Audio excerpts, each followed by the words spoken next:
Yeah. Let's go check out your whip. Yeah, man. Let me find the key. I've lost it already. It's yours now. Sugar's good at everything, bro. What the fuck's he gonna do? What's he gonna do? Punch you? Oh, he might punch you. What the fuck? Like you don't know? Yeah. Come on, bro. There's my children's future. Spent on a car. Yeah. So this is the pure sport version. So this is the one that's slightly more agile. So it can only do like 305 miles an hour. 305. Yeah. The legendary Cobra Tate. Yeah, we're running already, Fuck right? Yeah. Fuck yeah. Did you go out last night? Yeah, I did. Did you? Yeah.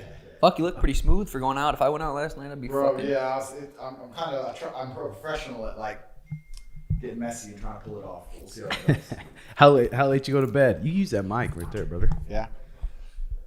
We on now? Yeah, we're running. Ah, all right.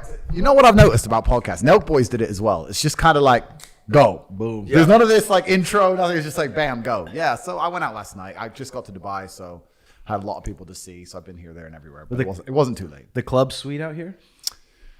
You know, maybe I'm getting old. I'm kind of over clubbing now. Yeah. Maybe I'm getting old. Maybe I'm an old man. I wish I was over clubbing, but I can only go every so often. Like, I can only go for a couple weeks, month out of a fight. So I can only go so often, but I think that's why I enjoy them so much. Because it keeps you restrained. Yeah. But when I go... You go? Oh, I go. I'm too objective driven now. Like I used to go to the club, and now I go to the club going, "Where's the chick?" And then you get the chick within the first 4 minutes, and you're like, "All right, cool." And you're gone after 15 minutes, and it's over. You don't go to. That's it. That's the thing. I have a girl. I've been with her for 7 years, and I tell her when I don't want to go to the club with you. If I'm going to the club, I want to go to the club because I want to pick up a hot chick. That's it. Like that's my main objective to go to the club. If I'm for sure 100%.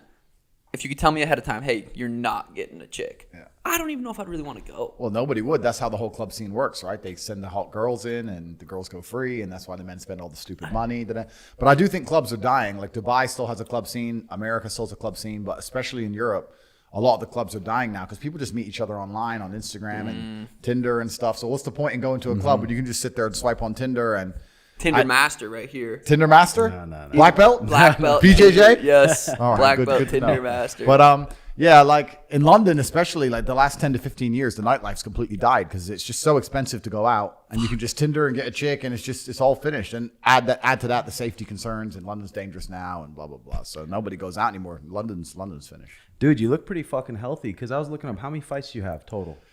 I've had 87. 87, and you're still walking around pretty healthy. I've done all right, yeah. Like in the old school K1 kickboxing days, you fought a lot more because even I see the UFC guys now. He's like champ after like 12 fights, 13 fights. Back in my day, you had to have 20 fights to even get recognized, and it was a different sport back then. And I still miss it, of course. But yeah, I've had a whole bunch of fights and also a bunch of different styles because you had to take whatever payday. So kickboxing above the waist or K1 or Muay Thai or whatever was paying on the day, you were just like, okay, let's go. So it's kind of different. How did that transition go between like fighting and retiring? Because it's like, dude, you fight, everyone wants to give you everything. You're getting all this clout. Your ego's huge. You feel like the man. And then it goes to like retired. It's kind of interesting because I never really officially retired. And also, I never really made that much money from fighting. I have to give huge credit to Dana because what he's done with the UFC and the opportunity he gives guys now didn't exist. I mean, I'm 36. I'm not that old, right? But I was at my peak, let's say 10, 11 years ago. It just didn't exist back then. And the reason I ended up doing K1 or kickboxing as opposed to MMA, I fought MMA 5 times, but you could make the same money fighting K1. In fact, more money fighting for K1 than you could MMA. But it was always annoying because it was 8-man tournaments.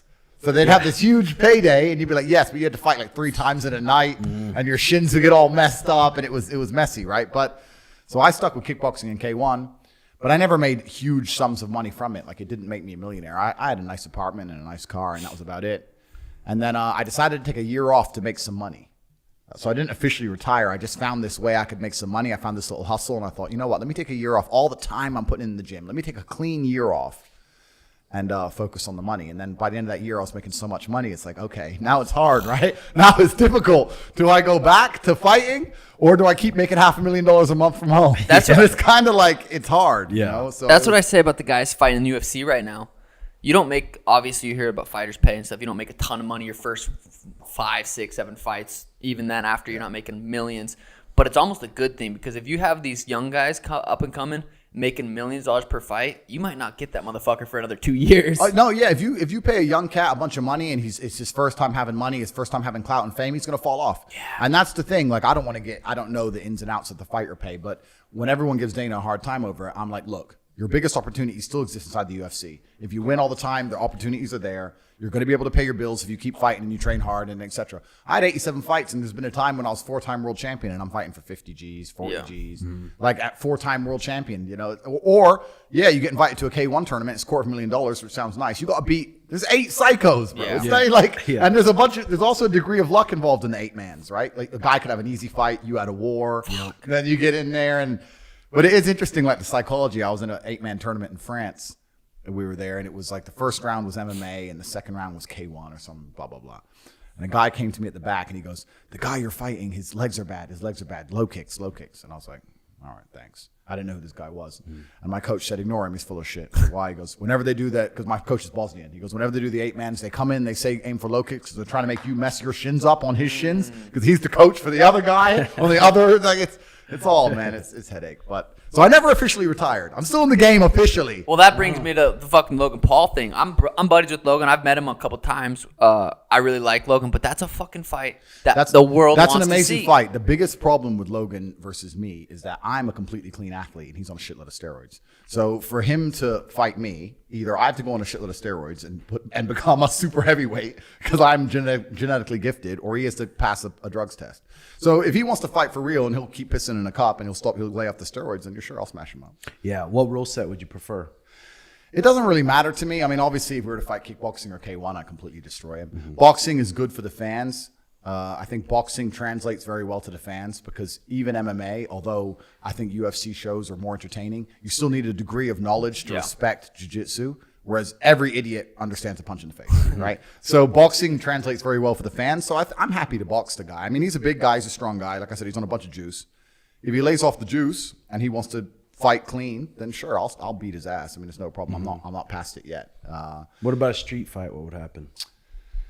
Well, that's a good point because, it's interesting. Street fights are completely different than anything that happens inside of any kind of rule set. Yeah. I think a lot of people have this misunderstanding where they think, oh, yeah, you're a pro fighter, so on the street. I'm like, yeah, okay, the street's great, and obviously you have an advantage on the street. But I've also seen, and I won't say names, I've seen world champion fighters get sparked on the street. You get sucker punched, you get sucker punched. Yeah. I've seen dudes get jumped. I've seen guys whose names I can say, which I won't, and everyone would know them, get knocked out clean, cold, ice on the street just because they were in a club and they were arguing with some guy and bang, sucker. Fuck. It's messy, and especially I'm telling you guys now, especially in Europe and England, man, they don't give, in England, they don't care.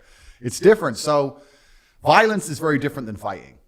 So I like to think that I would never have a fair street fight. Let's put it that way, because you have to win, right? Because it's life or death at that point. So I don't want to answer the question because that's when you just pull the strap, right? It's life or death. What about Jake Paul, Anderson Silva? That's a big one coming up. I think it's in actually 2 weeks. Do you watch much of the boxing? Are you interested in it? Are you going to tune in? Yeah, and you know what? It's kind of interesting because since I blew up, obviously there's going to be a parallel drawn between my brother and I, Andrew Tate, Tristan Tate, Tate brothers, Logan, and all the Paul brothers. I actually quite like Jake, and I think he trains really hard. Yeah. And I think he's dedicated to the sport, and he's seriously actually a boxer. I don't think he's a YouTuber. I think he's a boxer. Logan's still a YouTuber. So they're in different parallels. I wish Jake the absolute best for his career. I think he's far better than Logan. If I were to fight either of them, Jake would be much harder to beat. Logan would be easy to beat. Jake, you'd have to train for like a fighter. Someone goes, oh, he's just a YouTuber. I say, no, he's not. He's a young man with a lot of money. He's been training boxing for a long time. The guy can box, right? Yep. So I think it's going to be hard. And obviously Silva's a legend, but age is real and genetics are real. And the time is the fire in which we all burn. And we're going to have to see what happens. It's going to be hard to watch Silva get hurt. It's going to hurt. That would be hard. That would be hard to see Silva go down like Tyrone or something. Because it's been how many months since Jake's last fight? He was supposed to fight that Hasim Ramen Noodles, and then something happened there. So it seems like these last 6 months he's really been grinding. So it's even going to be hard to go off his last fight on how good he is. Yeah, you can improve a lot, especially when you're not super good fast, or you can improve a lot in that time frame. Yeah, and that's the thing, man. Like, it's kind of one thing I will give the Pauls respect for is I kind of like they brought back this dueling aspect, because all this YouTube beef before this was so annoying to even watch. Like, takedown video. Now it's like, oh, you don't like me, fight me. And I do like they brought that back because that's the world I grew up in, right? And the internet's taken all that away, and it's good to have that back because in the real world, you can't just run your mouth to people because it gets violent. So I like that that's come back.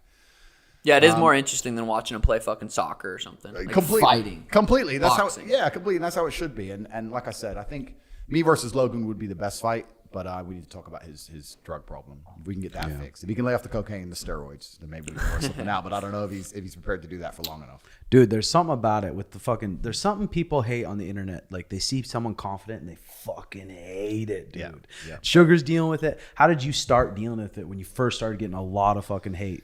It's interesting because the saying is that hate never comes from above, and it's absolutely true. That's good. It's absolutely true. That's fucking With me, it's so easy as well because when they do a video like on YouTube, if they say the truth about Andrew Tate, I can look at the thumbnail and by one glance of the man or woman, I can tell if it's pro or anti. You can just tell. A guy who has his life together is cool every single time. A beautiful woman on my side every single time. Every dude who's like bitter and upset and sad and overweight or some ugly chick, they're hating on me. So hate never comes from above. And if you're truly unhappy with yourself and you're truly not confident, then you're going to hate the people who are. You're jealous. Jealousy is a huge driving factor. I like to believe that humans are quite apathetic. We don't really give a shit. And to see someone else and be so viscerally enraged by them, to be so angry at them, there has to be a driving force, which is something like jealousy. Otherwise, you're just like, oh, whatever. Why would they care what I say? I don't talk to these people. Why do they care what I say so much? That Penis Morgan interview you did with Tia was fucking. That was so hard to listen to because every time he would ask you something, you'd go to answer it and you'd go, just start having a fucking stroke. He made himself look bad. He did. I wasn't completely happy with how I navigated, but when I watched it back, I saw like 99.9% of all comments were on my side. And it was a difficult one because I'm now currently in a situation where I'm trying to tell the truth like I always did, but also I don't want to give the Matrix any more ammo against me. Yeah. Right? Because the way they attacked me is nearly unprecedented. They got Trump, Alex Jones, and me. I'm like the third most attacked man by the system. And you have to be very, very careful what you say after that, especially understanding that little sound bites can be taken and out of context, But yeah, and I knew Piers was a setup, and I knew Piers was out to get me, but I was trying to semi-carefully navigate it. Obviously, I could have just sat there and told him to get fucked. Yeah. But I think that's what he wanted. He was trying to get you fired up. He was trying, and that's why I was just trying to stay as calm as possible. I was saying before any debate, any conversation, what if you had a physical altercation before you guys went into that debate? And then it's like, okay, now you know where you're at in a fight. Just cuz. It'd be helpful. It's the bottom line of life. That's the thing that a lot of people forget. Like we talk about this all the time, and that's why I dedicated so much of my life to fighting, and that's why I like it so much and respect it so much. In fact, that's why all humans intrinsically respect it. If you go to the UFC, you have basketball players, baseball players, every other sport respects fighting because it's the true bottom line. The bottom line is always going to be violence at the end of the day. Yeah. If I argue 2 + 2 is 5 and someone else argues 2 + 2 is 4 and I smash his face in, it's 5 for the day. It's 5. Between me and him, it's 5 now. It has to be. You can't say it's 4 anymore. He ain't got a mouth. And that's just the bottom line of life. And obviously we want to live peacefully and we go through life and we try and be mature adults and we live in a civilized society. But it's still violence that's underpinning everything. And I think a lot of my worldviews and a lot of the things I say have a semi-violent connotation. And I don't mean them to be like scary in any way, but I've been told this by people. They said, Tate, the reason they banned you is not just because of what you say. It's because you're scary. Thanks, bro. Thank you very much. Caffeine, miracle drug. Oh, fuck, my favorite drug ever. Bro, miracle drug. They're like, you're scary. And I'm like, what do you mean I'm scared? They're like, oh, you're an ex-professional fighter. You're living in Romania and you got all these pit bulls and these machine guns. And it's like people are intimidated by you. And I say, but violence is the underpinning of society. Violence always has been the bottom line for everything. I talk about this all the time. I talk about if you get a parking ticket, the only reason you pay it is because of the threat of violence. You may not think there's a threat of violence, but if you don't pay that ticket, they'll add more money, and then they'll tell you to go to court. And if you don't go to court, then they'll send a bailiff. You don't reply to him, etc. Sooner or later, police are going to turn up, and they're going to say, come with me. And if you say no, what happens? Violence. Mm-hmm. There's a threat of violence behind every single red light. There's a threat of violence behind a parking ticket. There's a threat of violence behind every piece of paperwork you've ever signed for the government, behind your driver's license. It all comes back down to a threat of violence. Mm-hmm. So when you talk to pacifists or people who say they don't believe in violence, they say you're a liar because you believed in civilized society, and civilized society is pinned on one thing: violence. You fuck up too bad, violence comes. That's just the way the world works. Mm-hmm. Even if you go to a forest and you see a big beautiful tree, he crushed all the other trees around him. That's a violent guy. The big tree is a violent tree. He destroyed all the other little trees. So you have to understand that violence is what makes the world go round. So it's good to be good at it. Yeah, that makes Does that make sense? Yeah, Yeah, it 100%. You know? It's crazy how much just like almost being a top G rubs people the wrong way. Well, guys that aren't a top G, they don't understand. They don't understand owning a business and be able to providing and traveling around and having the opportunity to have multiple pussy. Yep. And they hear these outlooks. I mean, we talk about it too a lot, and they hear the outlooks from you, and they're just like, ugh, something from their conditioning just grinds. It's the them, bro. betas, the beta males. Well, but this is the thing. So like if you look at a rabbit, right, it's intrinsically afraid of a fox or a dog. It just knows it's afraid. And I think that that's what it truly is. I think if you took away civilized society, all these beta males would be fearful of us with good reason, right? Because they know that the bottom line is, like we just said, violence. And if we want what they have, we're going to take it off them. But we now live in a civilized society, and their fear is being masked as dislike. That's what it is. They're genuinely fearful, and they're genuinely intimidated. And then they just mask it as dislike, and they try and hate on us, but because they can hide behind a computer screen. But truly they're fearful because they know their position in life, and this is how the world works. There's hierarchies, and that's how it is. So I've never seen anybody who dislikes me who I've even for a fraction of a second want to be anything close to. I look at the people who dislike me, and I'm just like, your life looks absolutely and utterly terrible. Yeah. Especially, it's fine. Yeah. God's already taught them all a lesson. It's like it's fine with me. You can keep hating. It's hard to take advice from someone who's doesn't have money, who's fat, unhealthy, out of shape. And I feel like a lot of those people are fucking sitting there making YouTube videos talking about how to be great, how to make money, all this shit. Completely. It's pathetic. And worst of all, it's hard to take advice from people who are sad. So I'll give you an example. I said depression wasn't real and the world lost its mind. And I sat there, even Piers was arguing with me on it. And I said, listen, this isn't even about real or fake. This isn't about true or not. You're looking at it in the wrong paradigm. I'm explaining to you that I'm a human who gets to live one life, hopefully more, but let's say one life. And I'm going to adopt a mindset that gives me the optimum human experience. I'm going to believe in things that make me powerful. I'm not going to believe in anything that takes power away from me.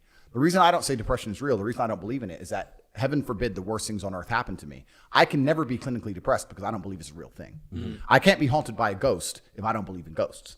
I said this before on another podcast. If you have two men in different haunted houses, one believes in ghosts, one doesn't. The one who doesn't believe in ghosts is going to sleep just fine. The one who does, he's the one giving power to the fear. He's the one who's going to be afraid of it. So I'm saying, why would I believe in depression? Because if I believe in it, I have to be fearful of it, and it might strike me and get me down. If I believe in feeling depressed sometimes, but knowing I'll get better, then I'm okay, right? But if I believe in the clinical idea of becoming depressed and having depression and not being able to get rid of it, then I'm not going to be okay. So I said, I don't believe in it. I refuse to believe in it. And when I said this, a whole bunch of depressed people started attacking me. And I was sitting there going, why would I want to adopt the thinking of someone who is sad? You just told me you're suicidal, and I should think like you. A lot of people. I'm like, no. A lot of people are depressed and anxious, but because it comes down to how they eat, how they sleep, they don't work out, they hit their fucking vape pens, and then they say they're anxious and depressed. That's what's causing the anxiety and the depression is literally people's life habits. Completely. And this is why this whole idea of clinical depression is so dangerous, right? Because you're telling these people, oh, you have a disease. It's not your fault. No, it is your fault. Yeah. It's absolutely and utterly your fault. If I lived your existence, I'd be depressed. Yeah. Your life's shit. Like, and especially in the world we live in today, and especially for a man, most men have very, very depressing existences. It's easy for us all to sit here in Abu Dhabi, right? You're fighting on the UFC. We're all somebodies. You're on YouTube. We're running around with money, whatever. If you're Joe Schmo in the modern world as a dude, it's fucking depressing. Yeah. Of course you're depressed. Yeah. I get it, but you can't sit there and believe you have a disease. You have to accept that there's a lifestyle you need to change, and that gives you power. Especially like people that never have gone through anything tough in their life. Yeah, man. Ever. Never even put themselves in a scenario to be tough. And then they're sitting there bored. They're like, I'm depressed. Yeah, and then these are the people who attack us, right? Yeah. Because they're unhappiness, and when you're truly unhappy, you want to spread it. It's unhappiness is kind of like a disease. Hurt people. Misery loves company, right? Yeah. Hurt people. It's absolutely true. But like the depression that would come from maybe a family member dying or something like that would be hard to deal with. Well, completely. That's feeling depressed. I believe in that, absolutely. But I don't believe in having a clinical disease. I mean, losing a family member and being upset about it, that's absolutely and utterly healthy. Like, we've all been through that.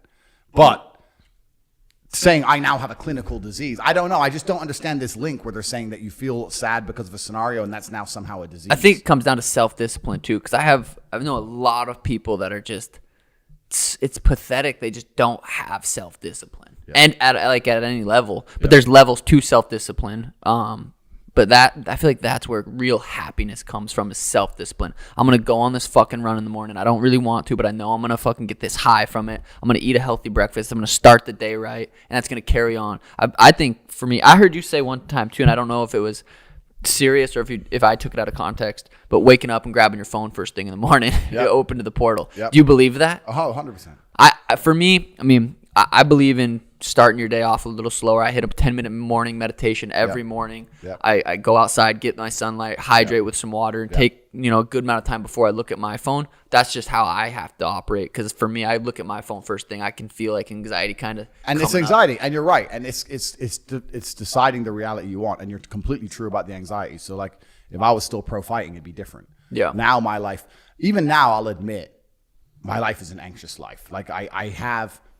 Smartphones as a whole and social media as a whole, to a degree, are poison, man. Like I am absolutely not really a phone addict, and I wake up in the morning and it takes me 3 hours to clear my WhatsApp messages, and I need it clear in my brain. It has to be empty.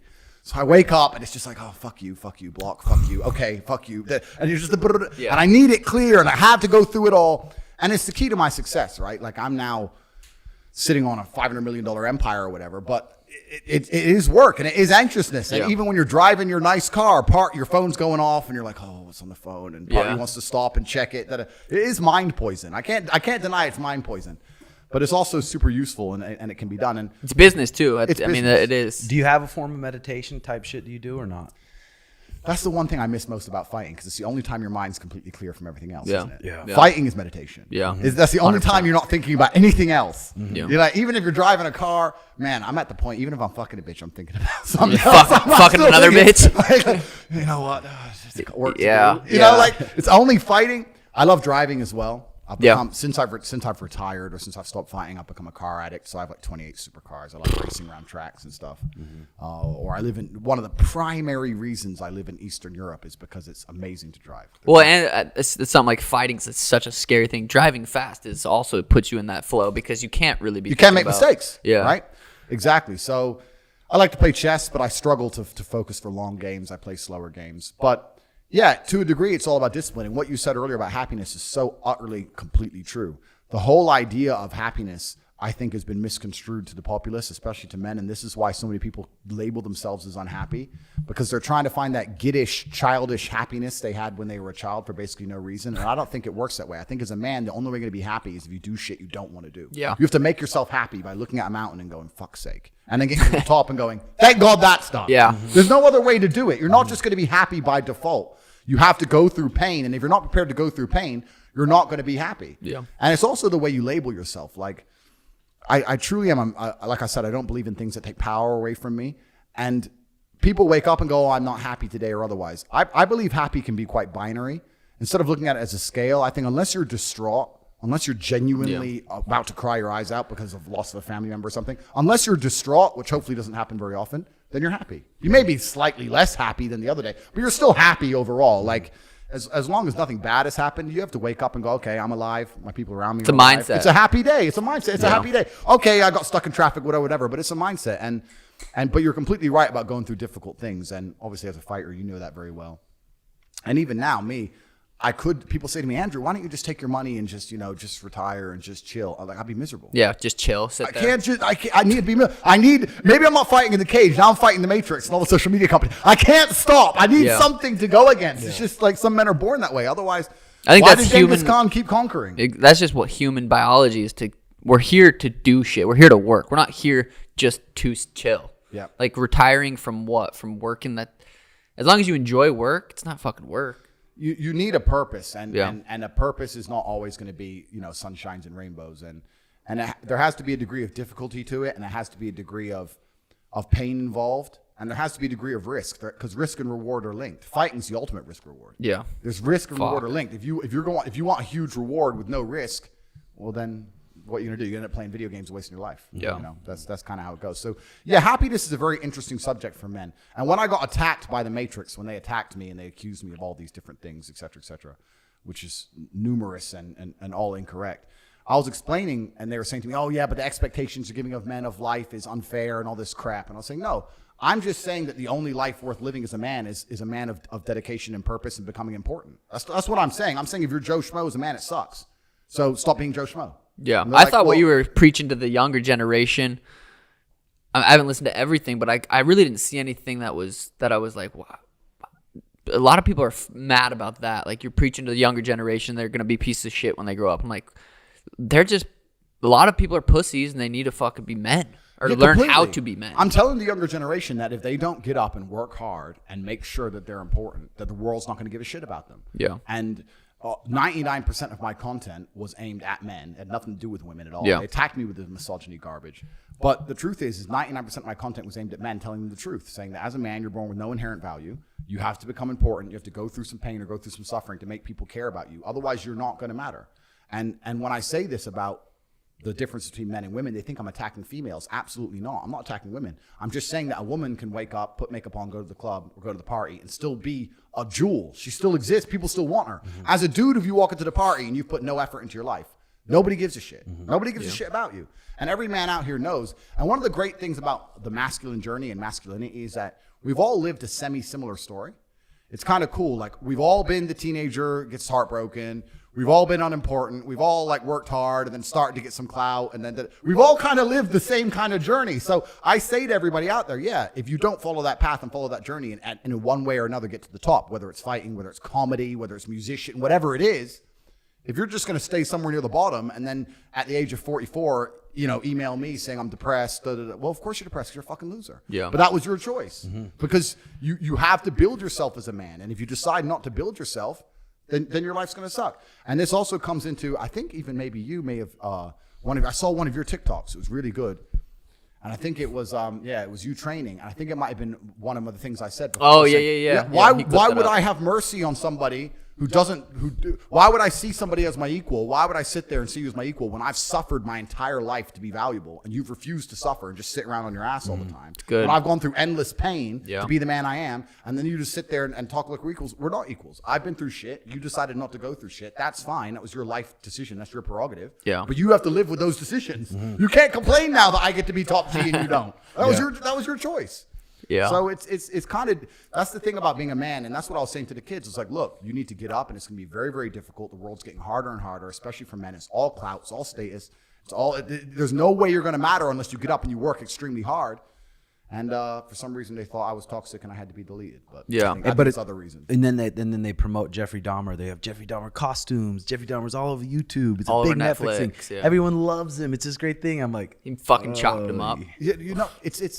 It's kind of weird because I, to a degree, maybe about 7-8 years ago, thought of myself as an atheist, and now I am absolutely and utterly religious. And I'm religious because you can't believe in Satan without believing in God. And I look around me and I just see evil everywhere. Yeah. I just see evil. The agendas being pushed on children are evil. What the Matrix wants us all to believe is evil. The bullshit they're trying to make you inject in your arm is evil. It's all just evil. I'm just looking at all this shit going, this is all, none of this is based in pro-humanism or genuine humanity. This is all just evil. So I think if you're telling the truth nowadays, to a degree, you're doing the work of God, and that's why I'm doing it. I sit there and I say, no, I refuse to sit here and be told I'm the worst thing for children when we have, music stars twerking on the devil, or the propagation of chopping up your genitalia, or the propagation of absolute promiscuity, all this crazy shit they're showing to the kids all day long, and then they want to come along and say I'm evil for saying you need to go to the gym. Yeah. Well, speaking of religion too,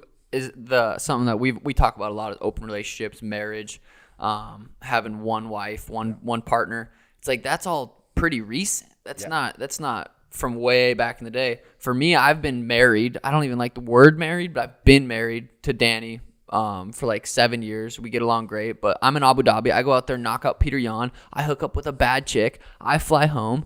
My life's good, dude. We're not gonna break up because of that moment, because our lives are so good back home. We enjoy our life. We wake up, sleep together, eat together, go to the gym we enjoy our life so much. For me, and a lot of people will do that and then tell their wife, no, I didn't do that. Yeah. But we've been in that relationship for so long. It's like, why would that moment ruin everything we have back home? Yeah, and there's many different forms of relationships, and I think they say, I can't remember who it was, but some nun, she asked a bunch of dying people what their biggest regrets were. And the first one was working so much. And the second was not living true to their imperatives or living true to what you really want to do. And when I say the things I say, I get a lot of backlash from feminist males and feminists, etc. But I think if you were to ask any man on the planet and say, look, you have your woman, you love her, she loves you, she's not going to leave. She's not going to leave. Do you want to fuck this bitch? Well, is she going to leave? No, she's not going to leave. She's with you. She's look. All right, fuck it then. Why not? Dude, every single man I've hung out with behind the closed doors, away from their wife, they're like all about it. Oh, that's why it's so annoying to me when the Matrix attacks me and pretends that these things aren't absolutely true. It's just human nature, right? Yeah. It's masculine human nature. And I'm just sitting here. It's kind of crazy that I've blown up on the internet for saying water is wet. It's like, I'm sitting here saying girls can't drive, dudes like pussy. Oh no! It's like, what do you want me to do? Like, I'm just sitting here telling the truth, and you're right. If a woman truly respects you, certainly in my experiences, if a woman truly respects you and truly loves you, she might get upset by it, she might cry about it, she might get a bit mad about it, but she ain't gonna go nowhere. And if she does leave, then perhaps there's some other problem in the relationship. I give you a bunch of examples. Like, there's been times I've been with girls, and they've been amazing, beautiful women, head to toe. I'm like, why'd you split up with your ex? Like, oh, he cheated on me. And she left him. And then I'll cheat left, right, and center, and she'll never leave. So it's just like, it depends if she really likes you as a man, and that's kind of how it is. And yeah, to pretend to sit there and live true to the way society wants you to live and not live true to completely to yourself, I think a lot of people will regret. And also, especially in the masculine frame, I talk about this a lot. Your relationship you just described is far more healthy than the men who lie. Yeah. It's far more healthy. I say this as well. So I don't want to talk about it because I've talked about it a billion times. But I used to have a webcam company. I used to have girls who sat there on webcam, blah, blah, blah. And I used to say that those men who are loyal to their wives, right? They're loyal to their wives. They only want to be with their wife. That's fine. Respect. Good. But if you spend every single night spending your life savings talking to some 19-year-old in Ukraine, and you're truly in love with this girl, okay, you may never see her. You may not know her real name. That, to me, is more cheating than just banging a bitch and forgetting about her. Yeah. Do you know what I mean? Like, sitting there being completely in love and sending away the family savings to some chick. Yeah. Oh, he's a loyal man. Is he? Yeah. Like, it's kind of weird. And the whole idea of male loyalty as well is skewed because there's a whole bunch of men out there who can't get anything else to talk about being loyal. So, duh, you can't fuck nothing. Yeah. Of course. You've clearly said, though, like multiple times, girls are way smarter than guys in a lot of fucking ways. You wouldn't bring your kid to an all-guys daycare. The thing is, this is what's so annoying when they say I'm a misogynist. Like, I hype women up all the time. I say that we're different. We have different strengths and different weaknesses, and that women are fantastic at so many things. And they ignore all of that. They ignore all of it, and they take the one part where I said they can't part. Yeah. It's stupid. If your girl is like, I think if your girl's I've been with my girlfriend for 13 years. Yep. She lets me smash some biscuits on the side once in a while. If your girl's truly your best friend, like truly is, and you can sit down and say, hey, I have a wiener and nuts, and this is how I think. It's completely different than you. I know it's gonna be hard for you to understand. But if you can explain that to her and really explain it to her, it might hurt her feelings a little bit at first, but then like let her look at it, let her think about it and talk about it with her. But I think it's 90% of guys will never do that. They sign the contract and they're like, okay, here's my life with my wife, and here's my life with my buds. And it's also kind of like, I think it's also how they see you, right? So one of the advantages I always had in my life is that if I had a girlfriend and I fucked someone else, whatever, my girlfriend would say, Andrew, I know you so well, there ain't no pussy that's going to get you tripping. So it's fine. Yeah. You know, if they think you're like soft, you're going to fall in love with some other bitch, then it's all fine. But if they're like, you're a heartless cunt, so it's fine. I can barely get any love out of you, and it's been years. It's like, so it's kind of like how much trust they have in you as well, and how much faith they have in you and the kind of man you are as a whole. But we're all humans, right? Living a human experience, and the idea of sitting there completely complying to this one code of conduct because society says so. I think that societal programming and our evolutionary programming are different things, and you have to try and decide. In some areas, it's better to follow the societal programming for sure, but in some areas, I think it's better to be true to your evolution and be true to yourself, and I think that's just But then they change, don't they? So like in the past, you were saying in the Quran and a lot of the Bibles, guys have multiple wives, but then who later, is it a governing body in these religions that decide, okay, this rule's not working, let's change this rule? So this is interesting. Thank our sponsor, Via Hemp. Well, they're coming out with some Timbo Sugar Show signature edibles made for training, made for whatever kind of workout you want to do. Super low dose, that'll give you that high, keep you focused. But these edibles are fucking quality. They don't dry you out, they don't dry your eyes out, they don't just make you feel like shit. There's not just some random dose in each edible. They're fucking dialed. They definitely got to dial the 5 milligrams THC, some of them 50 milligrams of CBD. They just have a bunch of different kinds. So different ratios. This is interesting. So of course I have a theory on this. It's not necessarily that substantiated, but I just come up with theories on things. So it is important for society as a whole, for monogamousness to be generally promoted. And I think that's because they're trying to remove the base evolutionary instinct for women to just go for the top tier males. That's what they're trying to do. Because if women were told, yes, go share a G, we'd all have like 10 chicks, that's fine. But there's a whole bunch of men with no pussy. And the problem with society is when you're in charge of a society, right? Let's say you're playing SimCity and you have to be in charge of a society. The most dangerous demographic of a society are going to be the men with no pussy. They are the school shooters. Yeah. They're the violent ones. They're the criminals. They're the ones who are going to revolt because they want some pussy. They're pissed off all the time. You need to shack them up with somebody to subdue them, right? You need to get them, a guy, even if he's a dork, with some bitch, make them get married, subdue his ass, sexless marriage, pay your taxes, raise the kids who don't love you, stay in your box. If you have a whole huge portion of the population who ain't getting laid, you're going to have massive societal problems. Now, in history, that was solved with war because all the young men had to go to war first to get pussy, and a bunch of them died. That's why you'd have all these huge armies go to war. But now it's not so much like that. So even if you look at in Western Europe now, where we have these huge problems with crime, et cetera, and a degree of it's down to immigration, et cetera, but it's not because the people coming are bad people. It's because they're coming into the country and they can't get laid. How long are you going to sit around without getting any pussy until you think, fuck this? You're going to do something, right? So I think the reason that monogamy is so heavily promoted is because it's better for society. But what's good for society is not necessarily good for you as an individual. Because women instinctively, evolutionarily, are happy to share a top tier dude. I say this all the time on podcasts. I say when a rapper walks in the club, no one's thinking he's going to be loyal. They don't give a shit. They just want him because he's whoever or fucking UFC fighter or whoever, right? So that's kind of the way they're evolutionarily designed. Once you get with them, they can pretend they're not designed that way. But when you walk in the club, you know they're all designed that way. So it's how society functions. The Western societies, they go to keep things in order. We need to make sure that one man, one woman, everyone ticks off into their family boxes. We don't want, because the truth is, man, like if you have a real G who's really about it and he has no concerns for how society views him, he's going to have 11 women, kids with all of them, and probably not going to be home with none of them. He'll be out again. Yeah. That's just how he's going to be. Like, fuck it. I come home once a month. Boom, I'm out. Who's going to raise them kids? Who's going to do? It's better for society if it's one man, one woman box. One man, one woman box. That's how they do it. And that's also why a lot of religions advocate that. I know a lot of people call me hypocritical because I talk about God and how I want to purport, how I try and fight against the Satanism in the world, but then I'm also living this X way. But the Bible does talk about the kings and the sultans. That I think it's just knowing your place on the ladder, right? But yeah, that's my basic answer. I think society wants it because it's good for society, not because it's good for men. The majority of men are in sexless marriages and miserable. That's the majority. 100%, I agree. It's an interesting theory. The majority of men are sitting there in sexless marriages and miserable. And I know this for a fact because that's how I first became a millionaire. Married men on webcams, sitting there telling some 19-year-old girl they ruined their life. Yeah. Just sitting there crying their eyes out, sending their savings. So I saw it for years. I saw it.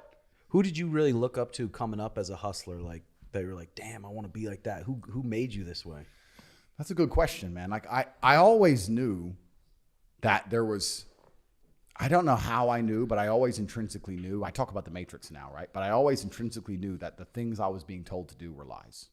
As young as I could remember, I always remember being like 15, 14 and my school teacher saying, if you don't do good in your exams, you're going to be broke. And I remember sitting there looking at you going, you're broke.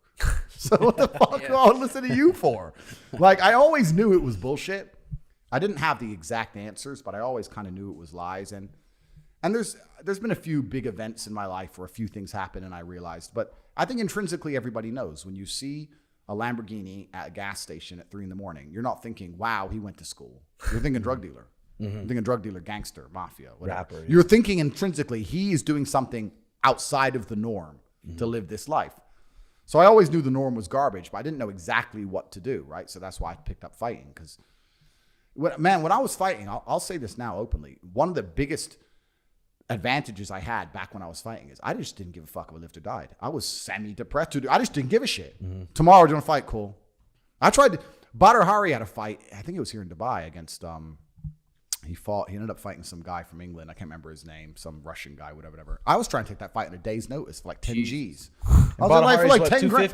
Yeah, Badr Hari's massive. He's much bigger than me. I was like, yeah, give me the fight. I just didn't give a fuck, right?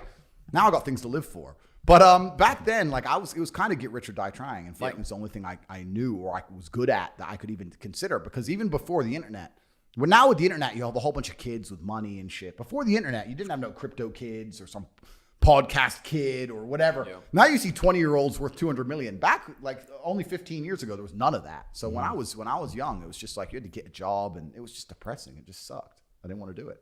The fucking YouTube game changed it, huh? It did change it, but I don't know if this is even good, man. Like the last bull run with crypto, for example, I made a bunch of money. Everyone made a bunch of money. You pulled it out at the right time? I made a bunch of money with crypto. I made a bunch. But I also have made a bunch of money the hard way my entire life. And I also fought for a long time. And I understand hard work. And I also have a good grasp of business. And I understand people management, et cetera. So even the companies I run now, I run them very much like I used to run my old companies. Even when I had my webcam company, people think I was living like Dan Bilzerian. Not at all. It was a very professional outfit. It was a business. I wasn't there trying to get laid. I was trying to make money. So it was very, very professional. But a lot of these kids, like they catch a crypto pump. They made like 200 or 300 G's. Now they think they're too good to work. You're 19. You made 200 grand on some crypto coin. They all went up. You're not a genius. The whole market went up. Now it's down. And they're sitting there going, oh, yeah, the next pump. Bro, you're 19. You've never had a fucking job. You don't understand stress. You don't understand people management. You don't understand how to sell. You don't understand branding. You don't understand anything. And you're sitting there going, I'm going to get the next pump and I'm going to be a millionaire. I'm so clever. You're not clever. You're a dickhead. You're a jackass. So crypto's made a whole bunch of people into fucking morons. And you look at these kids who think they're too good for a job because they caught a pump. You're not too good for a job, sir. You need to get back to McDonald's where you belong. You don't know shit. So it's another 4 years before that crap comes around again. So crypto's messed a lot of people up, and so is YouTube. Everyone wants to be a YouTuber now. Everyone wants to be a influencer. Nobody wants to do any real work. I don't know if you saw, there was a study where it asked a bunch of kids in America what they wanted to be, and it said YouTuber, and they asked a bunch of kids in China, and they said like engineer, astronaut. We're fucked, bro. Well, we're fucked. They say TikTok in China is a bunch of like they're learning. Yep. That you scroll through a video, you learn something. You scroll in America, it's just fucking some girl's butt cheeks twerking up and down. Well, I think TikTok, especially in the West, is designed to divide society and to cause problems. And I'm the most viral man on TikTok. So I'm going to sit here and I can't, I think the reason my videos to a degree are purported is because it makes people fight. And I think that's why TikTok does it. It likes the comments, it likes the arguments, etc. Now I know I'm telling the truth, but there's also a bunch of people who want to deny reality and argue with me.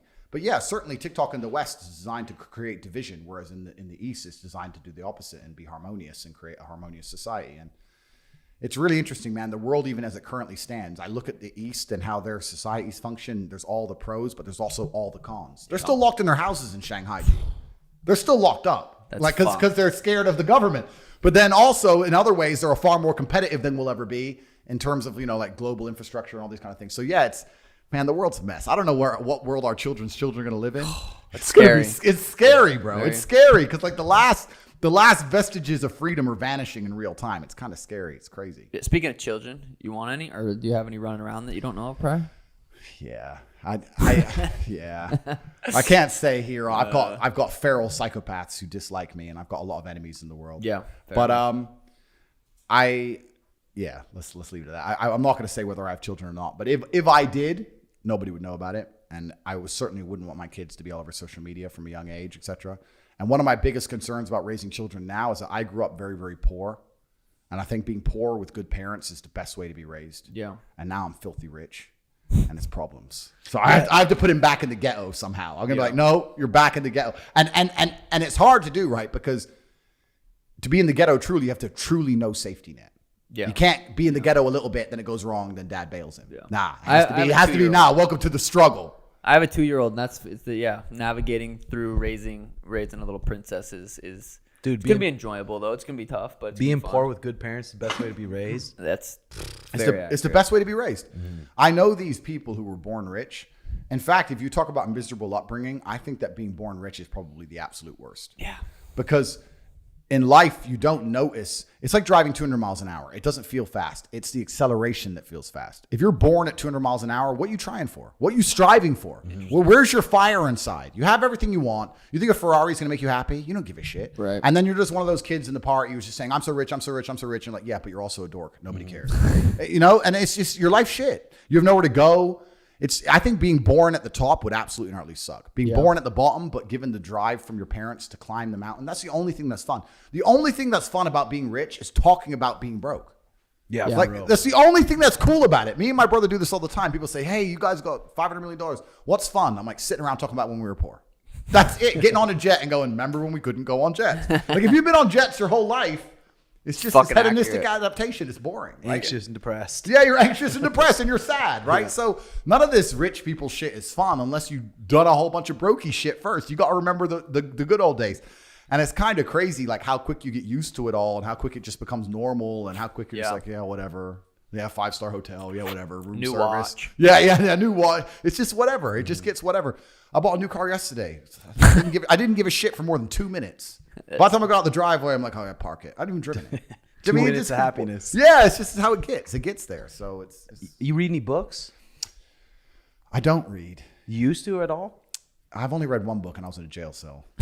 So, I know there's a lot of knowledge in books, and I respect people who read because it takes a degree of patience that I don't have. Yeah, bro, my brain, even me as a person, I need to start doing what you do because my brain is fried. Social media has fucked my brain up. For me to focus on things is so difficult. I can focus on driving fast cars, fighting, or making a bunch of money. Anything else, I can't. It's just like your brain's constantly distracted, and you have so much in your mind all the time. For me to try and read a book, I'm just like, oh, hurry up. I'm literally thinking, hurry up as I read. It just takes too long. Dude, imagine if after you had a full day of work, you just went, took a little rip of the weed. Nah, bro, I've never even tried drugs in my life. Never tried. Really? Never Except tried. caffeine. Caffeine's fucking. Well, caffeine is the miracle drug from God. You know what? I watched a super interesting study on caffeine. You guys should YouTube it. It's a documentary. It was on Joe Rogan. A guy was talking about caffeine and how caffeine changed the entire world. Like before caffeine, people were just living within the cycles of the sun, et cetera. But when caffeine came, they started doing night shifts and double shifts and the Industrial Revolution. Damn. And the idea of the coffee break was launched by companies because why would you give your employees time off? If you gave them half an hour break and coffee, they made more money than if they carried on working. And caffeine's this miracle drug. And he made a really interesting point. He said, most people live their lives caffeinated. And I'm thinking, yeah, I've had 20 coffees a day every single day since I can fucking remember. I can't remember what life's like without caffeine. And the only time you don't drink caffeine for me is when I get sick. And I'm like, I just want to feel normal. Yeah. If you got a fucking cold or sore throat, you're like, I don't want caffeine. The only time I don't drink caffeine. I quit coffee for a week. And there was absolutely zero advantages. I didn't sleep any better, really. Turned into a beta. I didn't sleep any better. I was tired all the time. I was late. Like there was nothing good came of it. Yeah. I was just like, give me that fucking cup. Yeah. Give me 10 of them. Like, I don't. Maybe you'll give me a heart attack. I don't know. But yeah, caffeine's the miracle drug. When did you start getting good at debating people? That's a good question. I'm not entirely sure, but I do certainly watch all of my podcasts back. I watch myself back. I think if you're going to be speaking for a living, you should be good at it. It actually amazes me how many people do podcasts and are still sitting around going, like that's your fucking job, bro. Yeah. Imagine being a fighter and just messing up and getting hit with every jab, like a dummy. Yeah. Like if that's your job, but then practice. Like watching yourself back's huge for fighting. I watch all my rounds back. I watch all my shit back. It's the best way to reflect on what's actually happening. Completely. You have to analyze yourself. So if I have a debate and I thought it was tricky, I'll certainly watch it back and I'll realize where I made a mistake or where I could have done better, et cetera, et cetera. So I watch all my own stuff. But I've always been pretty good at speaking. I've always had a big mouth, you know, so I've always been pretty good at it and pretty good at articulating my ideas. But I think the reason that people hate debating against me so much is because they know intrinsically I'm right. They know I'm right. When I say these things, they know I'm right. Mm-hmm. But I've had a bunch of arguments with feminists. I'm like, listen, you can be a feminist, but you will not be a feminist if a predator breaks in this door right now. Yes, I would. No, you would not. Who are you lying to? Are you lying to me or the audience or yourself? If someone broke into this room right now with intent to kill, your feminism would be out the window. You're living in a false paradigm and you're living in a lie. And the reason you live in this lie is because there are men, not women, who will protect you. Because if I were to try and harm you, you'd call the police, and they are men. And the men would come with a threat of violence against me. So you're not a pacifist, and you're not a feminist. You are full of shit. That's what you are. And men allow you to have these ideas. Well, if all of your ideas are supported by men who are prepared to fight for you, then you're not. Then it's not female-led, is it? Mm-hmm. It's all male-led, from head to toe. Yeah. Men have to come in and say, no, we stand by her. She's allowed to say men are shit. Otherwise, she's not allowed to say it. So all of it's garbage. And they know I'm right. And then they get really mad at me. and I get they canceled. sound like Piers Morgan. And I get canceled. Yeah. So that's kind of how it goes. But it's interesting. What about your diet? How you stay so lean? I eat once a day, about once a day, and that's it. I don't have a clean diet at all. What do you eat? Whatever's going. Pussy? Whatever's on the table, bro. Like, I'm the least picky eater ever. Whatever turns up, I'll eat. Loads of coffee. I like lots of coffee. That's probably what makes you only be able to eat once a day, because it suppresses your appetite. And so does nicotine. And I smoke cigars. Cigars have never really damaged my stamina, I don't think, really. Really? Yeah, cigarettes are different. But Yeah. cigars. Dude, I feel like a brain like yours, a puff of some good organic weed one time and just sit there. No, I don't want. The reason I've never tried drugs in my life, I've never tried cocaine, I've never tried weed, I've never tried steroids, I've never tried anything in my life ever, is because I know I'm going to like it. Yeah. So it's just like, I know if I smoke that, I'm going to want it. But you have self-discipline. I do have self-discipline, but I also live in a country where that shit's completely unacceptable. Yeah, that changes. I live in that Romania, changes right? it. So in Yeah. Romania, if you get busted with that stuff, you're in big trouble. It's kind of like here. And it's just like, I've gotten this far without it. Yeah. It's kind of, and also when we talk about happiness and the things we were talking about earlier, I actually genuinely enjoy being stressed and anxious all the time. I enjoy it. I don't want to relax. I like that I've woke up at 7 a.m. It's now 11:30 p.m. and I'm at my desk screaming at my staff, typing away furiously. That's just how I live my life. Yeah. I can't think of times I ever truly relax. And then this is how I got ahead. And then you get ahead and then you want to stay ahead. Yeah. So it's kind of just like the anxiousness is like endless motivation for me. There's always something to do. There's always work to do. There's always something that can be done better. I can't imagine a relaxed me. I can't imagine it. I don't know. I'm always doing something. And the people around me say the same thing. I've never seen you just relax. I was like, I can't. Taking one rip, just being like, Yeah. Relaxing's fun, bro. Yeah, I've never eating. Yeah, I've never done it. And when I was fighting, it was different, right? Because you train so hard, you need to sleep and stuff. But once you take away all the proper training for fight, like I train a little bit each day. When you take away the proper fight training, it's just I don't know. You have to conquer the world. You have to fight the Matrix. You got a good set of buddies back home, just a set group that you hang out with? Yeah, so I've got the same friends I had when I was poor, so I haven't made any new friends. I hang around with my brother and my cousin and a couple other guys I've known since back in the olden days, and that's basically it. It's pretty much us too, huh? Yeah, that's us. Yeah, new friends are just a pain in the ass. Yeah, you don't know what they want. You don't know what people want. The higher level you get, the higher level scumbags that come around, and that's the fucking truth. It really is the truth, and also like you get to a certain degree of status and clout, etc. You have to sit there and accept like these people want to hang around me when the bottles are popping, but if it goes off in the club, they're gonna leave me to get my face smashed in. Like, why am I even hanging around with these people? Like, what are they giving me? Are they funny? Like, fuck you.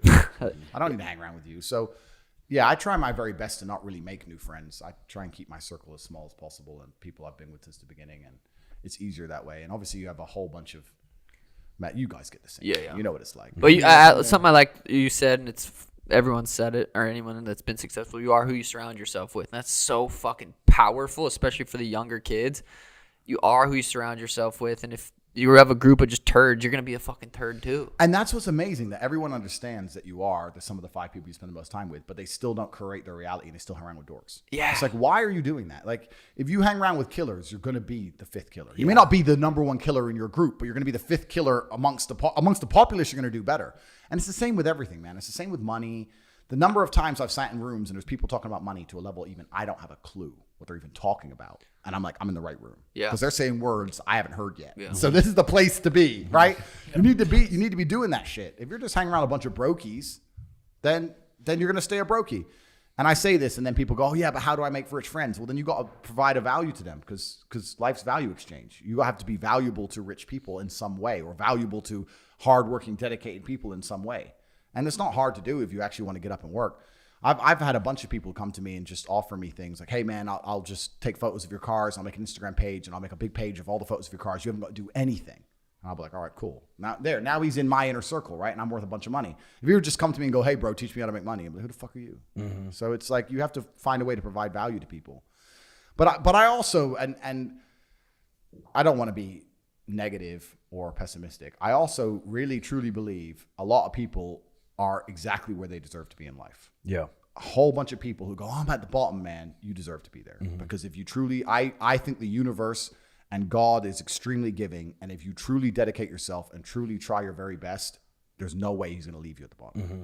When I see someone who's true at the bottom, I was like, you couldn't have given it everything. If you give it everything you've got and try your absolute best, The universe refuses to leave you down there at the bottom. I mean, if you're staying disciplined with good habits for fucking 10 plus years, you're going to get an opportunity somewhere. You know what I mean, right? And that's exactly my point. So when I see people and they're like, yeah, it's hard and life's hard, etc. I'm like, bro, you've had enough human hours to do more than you've done. And I refuse to believe you've tried your absolute best. And that's how the universe works. And there's always going to be a hierarchy.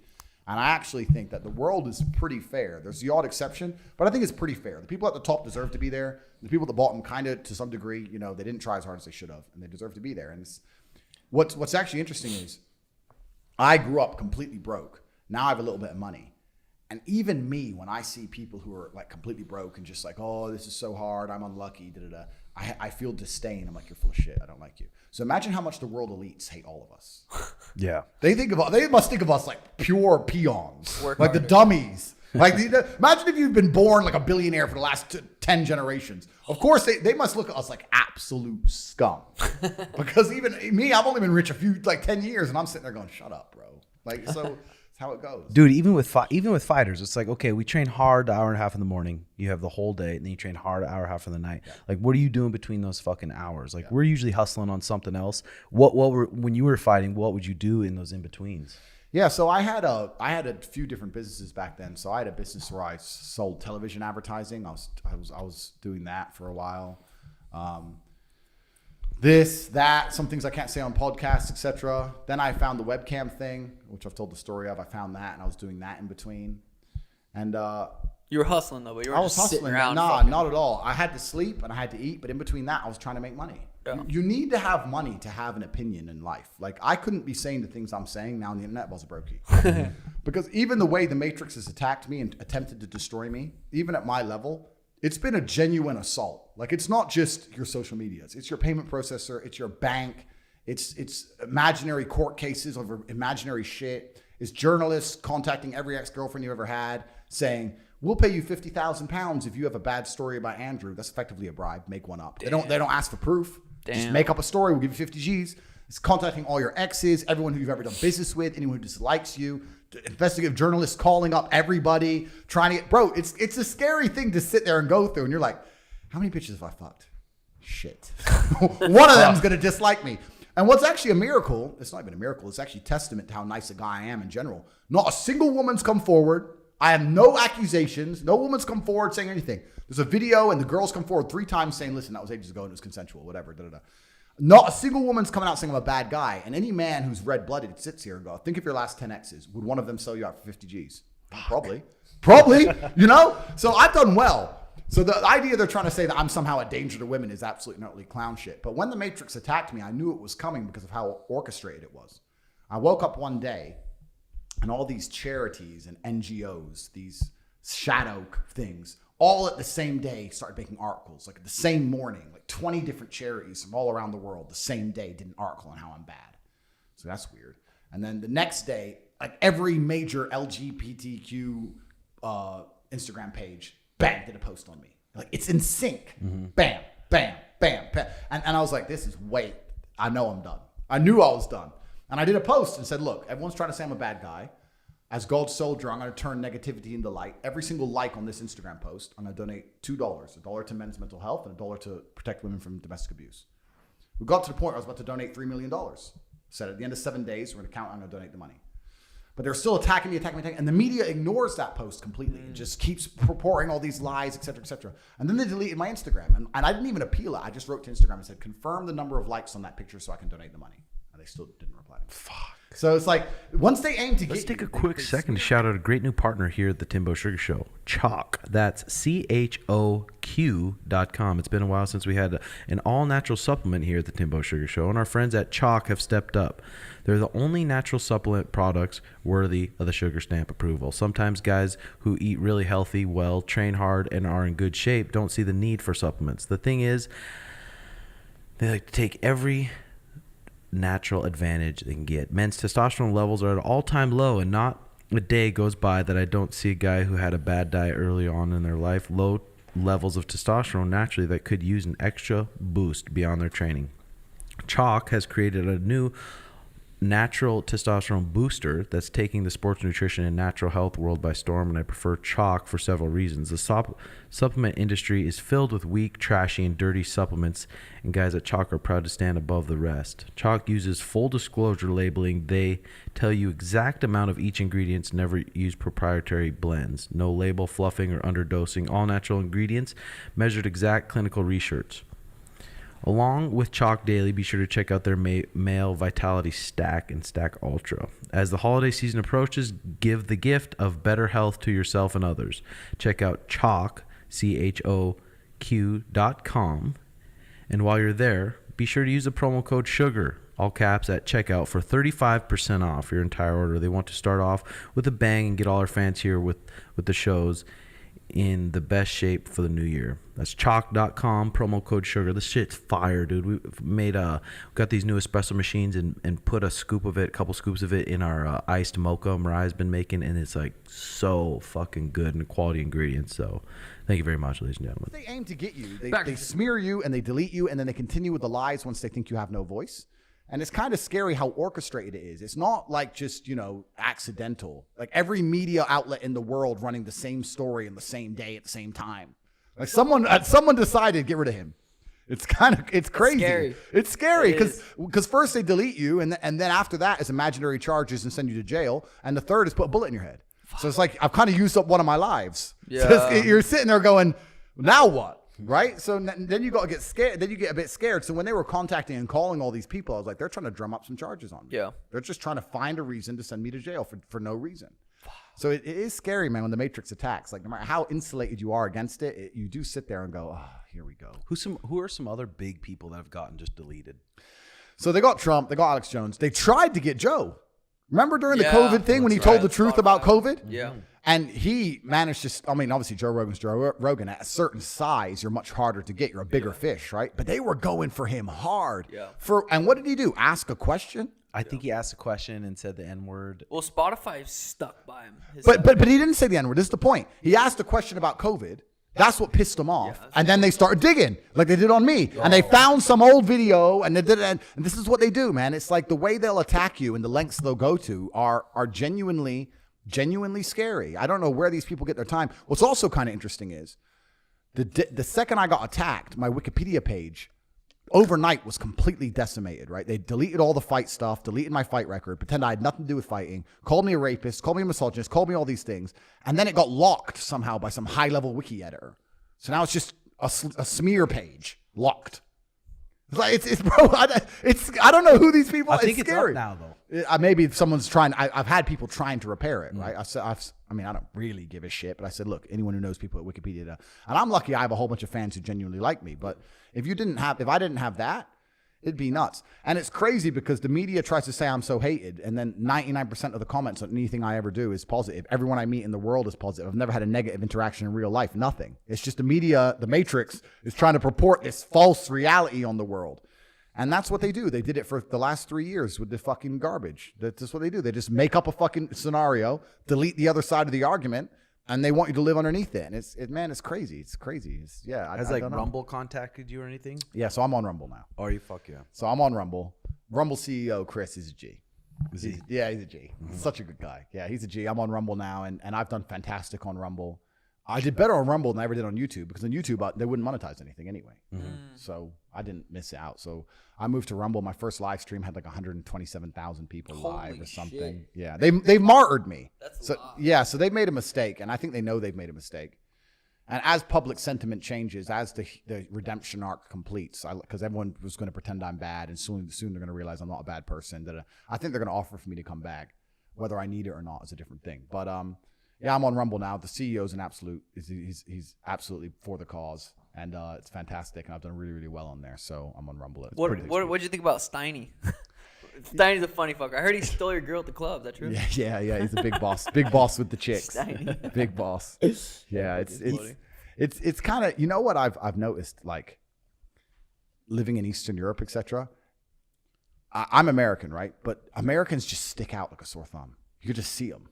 When I see Steiny and he's in the club, like trying to talk to all these girls, I'm like, bro, your confidence, you must be American. Like you're just American. Like something about Americans have this like innate confidence. Yeah. But he's a good guy. All the Nelk guys are good guys. Yeah. I think Steve's moved over to Rumble now as well or something. Mm-hmm. Have you met Steve yet? Or he wasn't there, right? Nah, I haven't met him yet. Steve's a cool fucker. Yeah, I heard.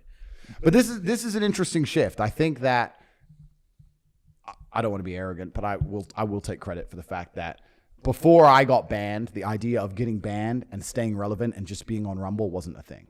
But now I've done it, and a few other people are starting to do it, and like Russell Brand's moved over, and a bunch of people are getting pissed off with the censorship. And I think that there's enough pressure behind the dam because everyone's pissed off with these companies, and the only crack the dam needs is for someone to stay relevant post cancellation, which I feel like I'm doing. Yeah. And people are going to say, so you get canceled, doesn't matter. All right, then fuck you. Yeah, and then people are going to start saying, all right, well then ban me. Like, and then they're going to lose all their power. So it's very interesting. I said this before. If I was a CEO of one of these social media companies, I'd be perspicacious enough and intelligent enough to not be ideological. I'd sit there and look and go, you know what? Having Tate on side as to a degree controlled opposition was better than him waking people up to the fact that they don't need us. This is going to hurt us more in the long run, banning Tate than actually getting rid of him. Well, yeah, they haven't got rid of me. That's what I was about to say. I saw your band. I'm like, what the fuck? I still see you popping up everywhere. Yeah, I'm still here. Like you haven't got rid of me. You've just proved that you're tyrannical, proved everything I said right, martyred me, and now pushing huge swaths of traffic to your competitor platform. Like where's the win there? There's no win. I'm still all over YouTube. Like they haven't won in any way, but they want to take this ideological stance, and that's what happens when you're fiercely ideological and you throw away your logic and you don't look at things like a logical chess game. You just only care about your ideology and ideology, and in the end you're going to lose because tyrants never last for long. It doesn't matter what monopoly you have, whether it's the Roman Empire or whatever. You think you're going to be around forever, and sooner or later people get pissed off with you and there's a revolt. And I think that's coming sooner or later because the whole Western world was built on freedom, and they're trying to remove it under the guise of safety because it's the only thing people will accept in terms for freedom, right? Mm-hmm. If I'm going to take your freedom away, the only way I can do that is to say, but you'll be safe. So they're trying to throw safety down our necks, and people are pissed off with it. People are tired of it. Like, no, let me make my own decisions. You keep up, unless the nuclear war happens before any of this shit. You keep up with any of that? Yeah, man. The Ukraine-Russia war is crazy. I keep up with it. Not only do I super keep up with it, I'm part of like Telegram groups in real time, like full of all the. I think it's because it's next door to me. Romania and Ukraine are next door. It's scary that Putin, he wakes up, he fucking's on drugs. He has a bad day. He's wanting to off himself, and he says, fuck it. Or even Kim Jong-un. Any of these guys, there's just one. Man. I know, it's nuts. But also the whole geopolitics of it is nuts. And what's actually saddest is you talk about hierarchy, and we were talking earlier about being an important man. What's sad about any war is it's always the normal people who suffer. And it's also sad in wars where there's never a good guy and a bad guy. One guy's half good, half bad. The other guy's half good, half bad. In the West, they're trying to say Putin's completely the bad guy. He's not. He has reasons, and his reasons are very logical and sound. And anybody who researches it understands what his reasons are. And Ukraine's not completely the bad guy either. So it's a nuanced, difficult one. It's hard. And those are the worst ones. And it's always the people at the bottom of society who get fucked. Even as a man, the men who are getting destroyed in a trench, getting blown to pieces by artillery. And it's terrible, right? Because they don't stand a chance. But they're like the lower levels of society. If you're an important guy, you either got out or you're an officer or whatever. Even if something as baseline as war, if you're a man of high status, you don't end up in the trench. But if you're just Joe Schmo, you end up doing the fucking dirty work. And in a war, it's the worst, man. And it's really a shame because I watch it on both sides and I see it, and it almost brings tears to my eyes. All this shit's going to happen. I was in Vietnam with my brother. We were there and we were chilling. I'll say, T, if we were here 20 years ago, we'd be like enemies. And now no one gives a fuck. Now it's hey, you want a party? Want a shot? Mm-hmm. It's like all these people are going to die, and then in whatever time when the war is going to end, it's going to be like doop-de-doo, on we go. It's fucking sad, bro. It's really sad, and especially as a man, I feel affinity with all those warriors who are out there, and a lot of them are dying, and you never stood a chance. Yeah. You're just sitting there with your boys, and boom. And us in America, we don't hear anything about really the Ukraine and Russia war. Not too much. Well, they give you the propagandized version, right? They give you the propaganda that Putin's a crazy man who's lost his mind, and da-da-da. And that's not the case at all. The true case is that NATO, when the USSR fell, NATO said it will not expand 1 inch eastward. That's what they promised Putin. Since then, they've expanded eastward nonstop. They have Lithuania, Estonia, Romania, Poland, Bulgaria, Turkey. They've just expanded, right? They've expanded all the way to Russia's border. And Russia and Putin have taken them to international court repeatedly, saying, listen, this is against the rules. You said you're not going to do this. You keep breaking the agreement you signed. if Russia was putting missiles in Canada and Mexico City and expanding towards your border with military bases, you wouldn't be happy either. So he's taken them to court repeatedly. They ignore it. America just vetoes it. They don't respect international law because they're America. They're the big boss. Fuck you. Boom. Veto. So Putin's sitting there saying, listen, I've done everything legally. I've done everything I'm supposed to do. I've told you guys to stop encroaching on us. You keep encroaching on us. You're expanding now, and Ukraine is the final line. You're not going to let Ukraine join NATO. Ukraine gets this new leader funded by the West, and he starts talking about joining NATO. And Russia's like, no, you're not. You're not going to do that. Also, couple into the fact that a lot of ethnic Russians in the East, Ukraine has been decimating them. They talk about what's happening now, but they never talked about this war starting in 2014. Ukraine's been shelling its own towns in the East, which are pro-Russian, for years. So there's people who are living in these pro-Russian settlements getting blown up by their own Ukrainian military. They call them separatists, whatever. So Ukraine's been committing war crimes for a very long time anyway. So Putin's just said, look, Ukraine's the final straw. You're not going to join NATO. And then they start talking too tough about joining NATO. And this is what's kind of interesting about geopolitics, because anyone who's a friend of America is completely arrogant. So the Russians have gone to the Ukrainians and said, listen, in 1991, we were the same country. All of you leaders, you were born as Russians, right? Now you're saying you want to be NATO. That's unacceptable. So we're going to do a deal. No, we're not doing a deal. Fuck you. CIA said, fuck you. And then Putin's like, well, let's talk about this. No, fuck you. CIA said, fuck you. Fuck you. Eventually, if your little brother keeps running his mouth, eventually you're gonna be like, listen, bro, you know? But yeah. So it's just kind of like, you look at an analogy. You're Russia. NATO is your enemy to a degree. If you see your enemy at the end of your garden, and every day you say, don't move, and he takes one step, eventually, are you gonna wait for him to get in the house? Or are you gonna walk out to your garden and say, I fucking told you? Mm-hmm. So like he has his arguments. He has his reasons. Yeah. So they don't say any of this in the West. And then obviously the other argument is that the Ukrainians are sovereign. They can make their own decisions. They decide if they want to join NATO or not. But then you go into it, well, are they sovereign if all their leadership is paid for by the West and it's a puppet fucking regime? Are they even sovereign? You go down the rabbit hole, and it's super interesting because then you start realizing there's a whole bunch of countries in the world where none of their fucking leadership, none of the people actually agree with the leadership. Leadership just seem to get put in somehow, and they're making all these fucking decisions that nobody in the general populace agrees with. And you could extrapolate out to a bunch of Western nations too. And then you start realizing, well, this whole thing's a fucking scam. And then you go down the rabbit hole, then you're a conspiracy theorist, then you get canceled. Yep. Or assassinated. So it's scary. It's crazy, man. But it's all on my border because I live in Romania. So like it's all on the Ukraine border. And it's interesting. Yeah, like a bunch of refugees were coming in at the time when it all kicked off. But talking about feminism again, men can't leave. Women and children can leave. But men, if you're a military age male in Ukraine, you have to stay. And you have to fight. Scary. They'll come. Yeah, the police will see you walking down the street and come up and grab you and say, where's your military number? Oh, you're not in the military. And they'll drag your ass to the recruitment station. You're going to fight. That's crazy. So, man, and I see a single feminist complain that they're not getting dragged to the front line. Not one. Mm-hmm. So it's amazing how feminism is selective. It's selective, right? It's when life is good and cushy and when I want a CEO job. But it's never the other way around. I'm not saying that men and women are not equal. I'm not saying that. I'm just saying that modern feminism in and of itself is a fucking scam and a lie. Like, I think men and women are already pretty equal under the law. I can't think of anything a man can do that a woman can't do legally. Mm-hmm. Can you? No. So what are they even fucking arguing about? I'd actually argue that a lot of the law is on the woman's side. If you look at divorce courts and domestic violence accusations and Me Too accusations, there's a whole bunch of laws that actually favor women over men. So that's why the whole idea that women are not treated fairly is a fucking scam. It's bullshit. Yeah. What you've been on a fuckload of podcasts. What's been your favorite and worst one? Good question. So Patrick Bet-David was fun. That was a good one. That was long. How long? 5 hours. Holy shit. Yeah. That's a mental workout right there. But you know why I have so much respect for him? Because during this cancellation thing, the biggest thing I learned is who's really about it and who's a bitch, right? So before my cancellation, I had no genuine problem with Logan Paul and his boyfriend. I didn't have any problem with either of them. But we had a little bit of banter going back and forth, blah, blah, blah. But then as soon as I got canceled, they flipped so hard to the Matrix's side because they were so scared of getting dragged down, right? So they instantly bitched out. And maybe it's just the old school guy in me, but I don't like hypocrites. I don't like men who are bought and sold. I don't like that, right?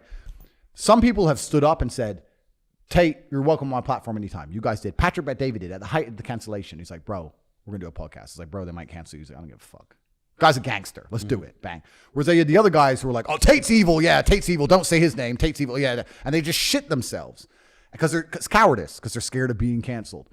And it's just ridiculous. So it showed me like which people genuinely like the idea of free thought and free opinion. Even if they don't agree with me, that's fine. But just the idea of self-expression, that was a nice thing to see. And it also showed me who all the Matrix agents were who instantly shit themselves. And there were also some people, I won't say their names, who I was talking to before and I was going to do their podcast and then they got canceled and then they shit themselves and still pussied out. So I just don't like cowardice. There's something about cowardice which I think is the most disgusting attribute in a man. When you see a man who's a coward, it's just something that intrinsically I can't stand it. And I think that all the men who pussied out and instantly cucked over to the Matrix side when they were not like that at all pre-cancellation, it just reeks of cowardice and it's vile. Mm-hmm. And so it showed me that. So that was interesting. But Patrick Bet-David was a G. So that was a good one. Christina P, that was a good one too. Oh, that was so much fun. That was before my cancellation. Yeah, but that was so much fun, man. Tom and Christina. Yeah. Yeah, they're amazing. Did you do that in the United States? I did that in the States, Yep. yeah. Yeah, but funny. Yeah, so that's You fly around a lot? Like, you always fly private? Always, yeah.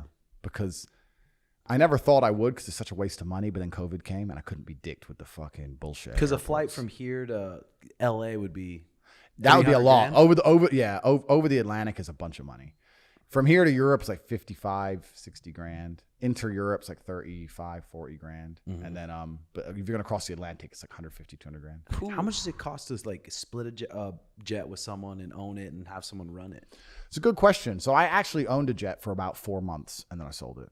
It's totally not worth owning one. Just because you gotta. It's just easier just to buy it when you need it. Yeah, it's easier just to charter one because if you own it, you're only going to make money if you own it. If you have like a company and it's always flying. Yeah, it has to be in the air all the time so that it works out to be cheaper than chartering. But I fly a lot. I probably fly twice a week, and it's still cheaper to charter than it is to own because you're paying for every minute it's parked. Mm. You have to get staff. Those staff have to be on a full-time retainer. Otherwise, they're not available when you need them. Mm-hmm. So you're paying a pilot when you don't use him. You're paying an air hostess when you don't use her. If you drive somewhere, I love to drive. So I'll get in my car in Romania and I'll drive to Switzerland. Now I've got to fly my plane empty to come get me. Like in the end, it just becomes a fucking hassle and a headache. Whereas if you have a good charter guy, then you can get it all done. So I owned it for a while. And because I didn't use it enough, I ended up renting it out to charters. And I thought, this is stupid. So all the people were on my plane and it was all done. So it's better to just charter them, and that's the best way to do it if you have a few people who are good. But truthfully, like first class is pretty hard to beat. Like across the Atlantic, I still fly first class because first class is take a little shower. I flew first class here, and I was sitting in my shower just smiling. Yeah, it's badass. Yeah. It's just inter Europe or maybe like interstate USA. They don't have proper first class. They just got the shitty low cost. Yep. So that's where I'll fly private, and that fixes. Fuck, flying private changed the game because we'll fly private when I fight in Vegas from Phoenix. It's like fucking 40 minutes, but it's just not going to the airport, not having to deal with all that. They're like taxis. Fucking nice. And it's time travel because without all the airport bullshit, like I can wake up in Bucharest, Romania. I have a meeting in Prague, which is an hour and a half away, and then I have a meeting in London, which is another hour away. So I can go from Bucharest, Prague, London, Prague, Geneva, Bucharest in a day. Yeah. You can just boom. So it is like time travel. It is cool for that. And you do get used to it. Man, I spend so much money on jets. Do you? $500,000 a month, maybe. I blow on fucking planes. Shit. You have any Teslas? Time is money, though. Time is money. That's my excuse. I like it. Do you have any Teslas or no? No Teslas. No. You ever drove one? I've driven one once. I don't want to piss Elon off. He's pretty powerful. The Plaid? Did you drive the Plaid? I know they're fast. They're fucking fast. I know they're fast, but they're stupid. I like the combustion engine. I like the idea of old ancient dinosaurs being set on fire. The rumble. Yeah, like the electric is kind of like zzz, kind of like bumper cars. Yeah. I don't know, and also because I know that electric cars are going to be forced upon us soon. Yeah. Why adopt it earlier than I have to? I'm trying to stick with combustion as long as I can because this is the last great age of the combustion engine, right? Even when I bought my Chiron, they said, yeah, this is the biggest combustion engine that will ever be in a production car ever. Damn. Even they're going hybrid now. Comfort-wise, what's your favorite? Comfort. I don't know if I think about comfort ever. When you're going just uncomfortable, just like, fuck this. Yeah, they're all uncomfortable. No, comfort. I don't know. I have 28 cars, but if I had to say what the best car is overall, it's the 812 Superfast Ferrari. That's the best one. That's the best car. What do those run? I don't even know anymore. 400 grand, something like that. And the Bugattis, how much? Mine was 5.2 million. Jesus. Is that you drove here? Yeah, it's outside. Damn. Oh yeah, we're gonna fuck check. That's insane. Yeah. It's a lot of money, But I think it's almost like now the most famous car in the world almost. That's because everyone knows my one and the color and what color's the Bugatti and all this bullshit. As soon as anyone sees it, they're like, Tate. So, and cars like that always go up in value. They're supposed to, but if I kept it in a collector's warehouse or something, it would. I'm just driving. I'm kicking the shit out. I'm smoking cigars and fucking in it and driving it around the world. And I've got Tate stitched in the headrest, and I don't know who's gonna buy it off me. Yeah, but I'll probably never sell it.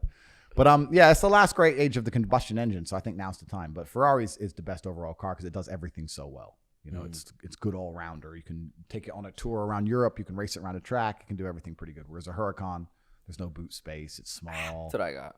You got a Huracan? Yeah. No, it's perfect. Man, it's amazing for what it's good. Like if you want to fuck around, I have a Huracan. If I want to fuck around the city and drop the top and play music and be obnoxious, I like it's the way amazing. it looks. And it looks amazing. I like the way it looks. But if you're in it like for 23 hours, it's just your I drove a Ferrari for the first time in Vegas, and I was like, this is more sturdy than the Lambo for sure. Yeah. It just feels it built better. Yeah.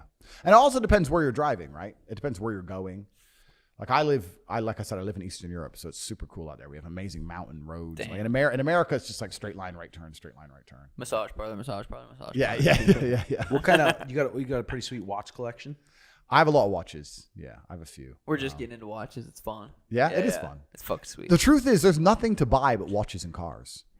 Like when I was poor, I thought when I'm rich, I'm gonna buy so much shit. And then you get rich and you buy a house, and like, okay, cool. And then maybe you can buy more houses, but that's basically an investment, so it's not fun. Yeah, right. It's an investment. So what are you buying just for fun? Okay, well you buy some clothes. How many clothes do you need? So you have clothes, and then it's just diamond watches and cars. There's nothing else. You only need one laptop. What kind of watches you like?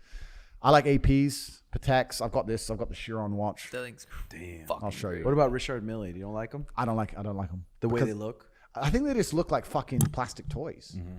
They are kind of ugly, but I was looking at I know they're popular, though. Yeah. Fuck, they're hard to get, dude. I know, man. Yeah. Let me try and take this off. How much does that one run? This was like $450,000, I think. Jesus. If you press the button at the bottom, it has a little bit. It's handmade. We have to get it in front of the camera. It's handmade by one guy, and it takes months and months to make. And there's a little Bugatti engine inside. You see, it's got the 16-cylinder engine, and you press it and it moves. It's a mechanical engine. You get that from the retailer? You get this from Jacob & Co. Oh. So it's got a little Bugatti engine inside, and each one matches the car, so it's the same color as my car. Like how many pieces of those is there in the world? I think there's 60 of these, and there's 60 of my car as well. Damn. So yeah. How many watches do you think you got? 20, 25 maybe. Yeah. Do you like Rolex or not really? Rolexes are amazing investments because you can make money on them. I have some friends who've made a bunch of money on Rolexes. Mm-hmm. They've made more money on Rolexes than I know people who've made on crypto. Mm-hmm. But you have to really know what you're buying, and you have to have access to the best watches. Yeah. You have to know then not people, get caught. And you have to know people, and because like if a good one comes out, everyone's after it. I don't buy them as investments. I just buy them because like, who's gonna buy this off me? Nah. Yeah. Some other Bugatti owner. He already has one. Yeah. Yeah. A guy without a Bugatti? What, a dummy? Yeah. It's like it's a waste of money, right? Yeah. But it's just you got the car, you get the watch, so it's just one of them things. Jesus, 450 bones. Because you don't drink much alcohol either. I drink. What do you like? Vodka. Just vodka straight. Vodka. Yeah. It's the sugar that gives you a worse hangover than the alcohol. That's what we preach to do. Sugar is the worst. So just vodka and water. Be a hero and just get it over with. Yeah. Fuck the taste. Just drink to get drunk. Yeah. Bam, and just be done with it. So yeah, vodka. I try and drink. But that's how I am. If I'm going to the club. You staying for the fight or no? I'd love to come. Those fucking tickets, huh? I heard they're turning down like some turning down like some serious people because there's no fucking tickets. I know, man. I know it's hard. We have to try and work it out. So I'll have to see what I can do and see who I can speak to. But I know I've heard the same thing. And if I get you a ticket, it'll be like fucking not a good seat. Yeah. The royal fucking the sheiks and stuff. That shit's crazy. wild. Seeing how everyone stands up and it's just like it's pretty cool. It is. But you know what's so amazing about like the United Arab Emirates is that you can see the leader walking through the mall. Like you can see him, like no one's gonna fuck with him. Yeah, like, he's perfectly safe. Like he's so loved by his people. He isn't hiding away like all the Western leaders have to hide. 50-50. Yeah, he's just some dude, and just like hey, and he's completely safe. No one's gonna fuck with him because of the repercussion, but also people actually respect him and love him. And it's amazing. I was talking to a bunch of high level guys here in Dubai. What Dubai and what Abu Dhabi, both of them, what all of the United Arab Emirates has done in such a short period of time is truly incredible. It is incredible. And then you look at it and you go, they pay no taxes. It's so ridiculously safe. It's clean. Like, where's all our taxes going? Where's all our taxes going? Why is it so safe? It's a good question. I would put it down to a few things. I think, one, they have this amazing system where your visa is based on your job. So if you don't have a job to do, you can't really be here. So there's no such thing as being jobless or homeless. You come with a job, and that's where your visa comes. You lose your job, you lose your visa, you get deported. So that you're here with a purpose to begin with. Also means you have to work hard at your job. You can't lose your job or get fired because then you have to go home. And people are scared of deportation, which is the one thing. Second thing, people are certainly scared of the legal system. Like, you wouldn't want to end up in a jail here. Yeah, that's what you were asking. Like, I wonder what the jails are like. I can tell you what they're like. Yeah? Oh, yeah. You wouldn't Just want to. shitty. It's just 50 people in a room. 50 dudes in a room forever. Some dude in the corner's jerking off because he's nuts, lost his mind. Smelling like BO. Some other dude has hepatitis. Like, you just don't want to be there, right? It's just they don't give a shit about human rights and none of that kind of crap. If you break the rules, you will go to jail, and this is the jail. So everyone's scared of the legal system. And then there's the visa thing. But also, I think, is baseline morality. This is what we've truly lost in the West, and this is what's so important, like in a country here, which shows it. Even where I live in Romania, Romania is statistically the most Christian country on earth. The last census was 99.4% Christian. Damn. Very, very few atheists. When you have a baseline morality, it's very difficult for crime to completely get rampant and out of control. And I think that, it's amazing to me. It's why I have so much respect for Islam as a whole. There are people here working for $200 a month in the desert heat. And if you were to offer them $1 million to insult the prophet, you wouldn't do it. Like, they have a baseline morality. Yeah. Like, there's a base morality. In the West, we have no base morality. Everything's for sale. Everything's a cost. Everything's it depends how much you pay me. Like, everyone, like, we don't even look after our own family anymore. You're sending your grandparents to nursing homes to die. Like, it's just everything's broken. When the relationship between a man and a woman is broken, and that means the way the kids are raised are broken, the family's broken, the street's broken, the town's broken, the city's broken, the state's broken, the whole fucking place is broken. It's all broken from head to toe. When you're living in a society where a woman can't say, I respect my man, he's the man of the house, without being demonized, and I can't say that's how a house should run without being canceled. If society is that broken at a fundamental level in the relationship between a man and a woman, how can it extrapolate out to have a huge 300 million people who are functioning in a normal way? And like I said, I live in Romania, and people ask why I live there, and I say, because I like to see normal things. I like to see normal couples and kids and holding hands and people not committing crime, not because they're scared of the cops, just because God's looking, and people looking after their grandparents into old age, and there's hardly any homeless. Is that because of the government? No, the government's broke. It's because you look after your family. And like, it's when I go to America, I just see godlessness. I'm just like, how did you end up completely and utterly homeless? Do you not have a single member of family who care about you? And they're like, well, yeah, I did, but they kicked me out. And I'm like, oh, so you were robbing from your own family because you're a fucking thief. Because they wouldn't kick you out unless you were a jackass. So it's like everything is broken. Everyone's grandparents are in nursing homes. And I don't know. It's just everything in the West just feels godless and broken to me. Whereas over here, it's just things are just more normal. I don't know. And I think that with that base morality, crime doesn't get out of control. I can talk, I don't know about America. I can only talk about London because that's where I spent a bunch of time, but London is dangerous now. I don't know if you guys have been recently. Do not wear your watch in London. Really? Scoop it. Just on the street? Don't wear your watch at all in London. It is not worth it. They will stab first and take it off your corpse. I'm telling you. If you Google London stabbings. In fact, this morning, someone sent me a video, and it was a video of the police driving around with electronic billboards saying, don't wear your watch. It is out of control. Go on your phone now and Google London stabbing. There's like fucking 25, 30 stabbings a day. They don't have guns. That's what they do. They stab. They stab? Thank God they haven't got guns. It'd be even worse. Because it's the mentality there. London's just fallen to the point now where if you have money, you have to hide it. There was a guy there's a video the other day of a guy in a Bugatti driving through London. They come up with a hammer and start smashing his window. Just cause. Trying to take his watch off his wrist while he's driving. It's crazy. London's completely lawless now. I wonder how you get that back after going. You can't. Yeah, it's fucked. You can't because efficiency always wins and savagery is extremely efficient. If I'm going to turn up into a country like London and decide to be a savage, and their repercussion against me is arrest me, I get a lawyer, legal rights, human rights counsel, I get the defense from the state, a court case in 2 months from now. It's inefficient. Yeah. My system's very efficient. Give me that blade.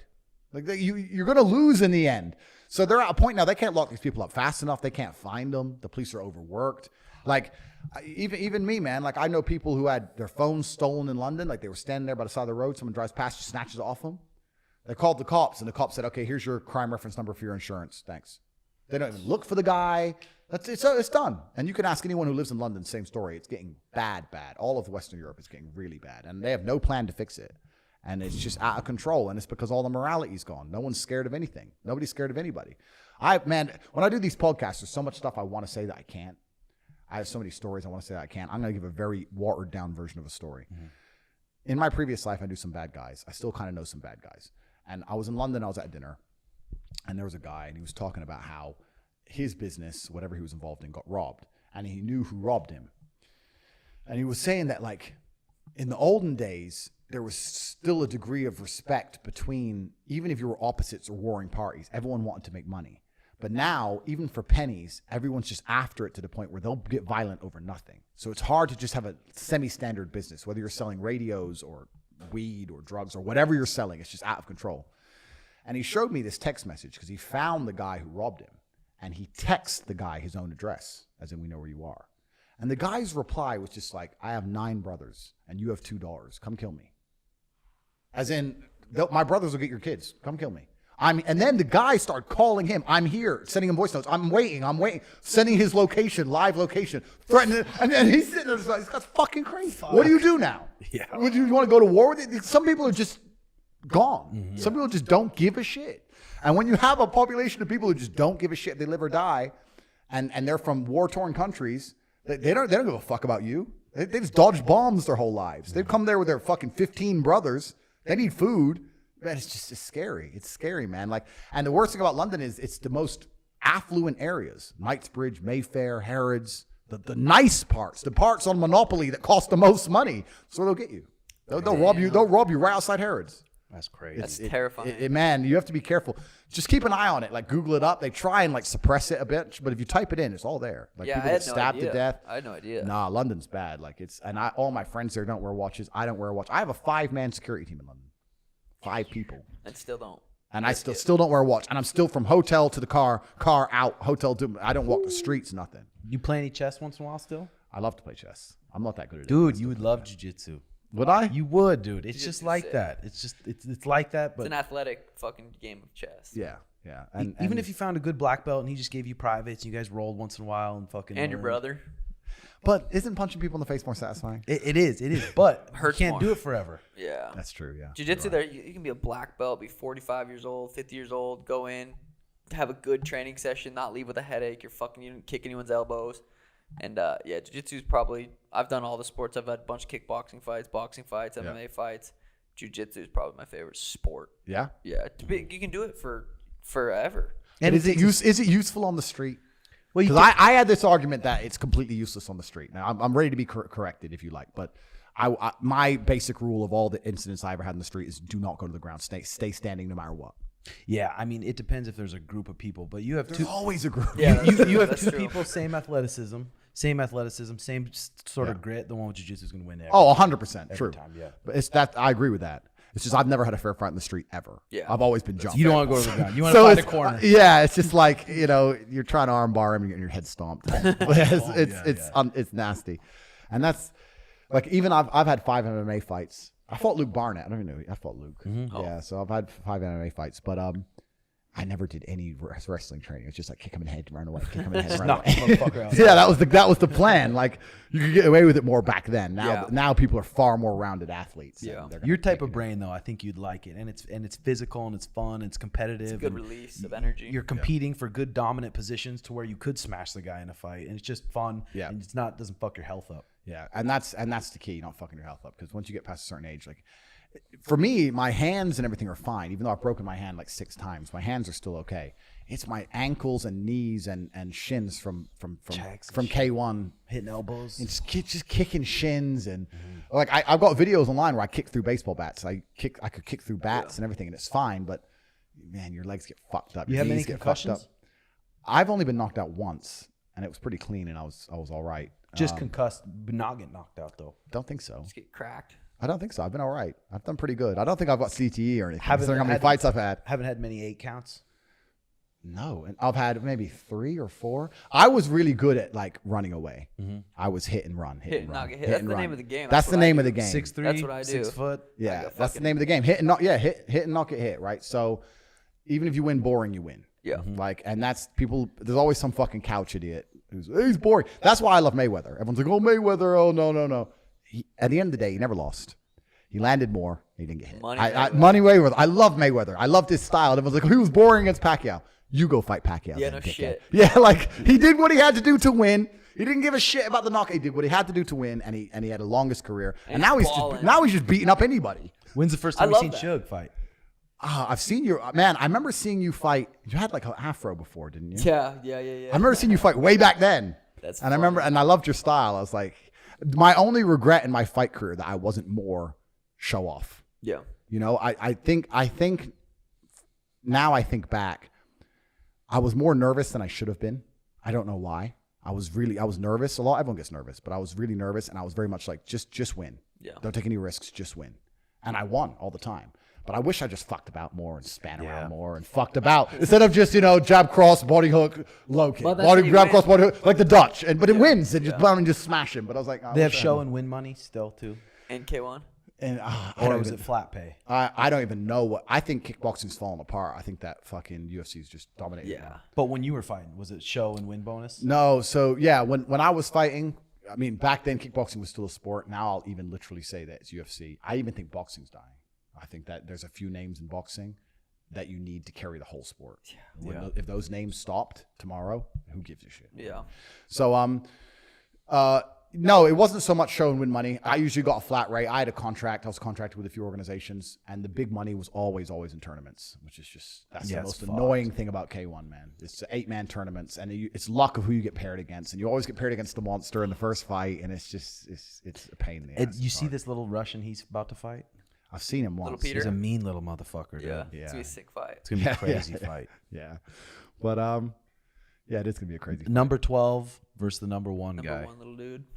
Wow, he's number 1. Do you watch Charles versus Islam? Are you familiar with them too much? Islam, I'm familiar with. Charles, I try and watch the UFC, but where I am in Romania, it's kind of sketchy. The time zones too, time right? zones all fucked up, and you have to stay up really late.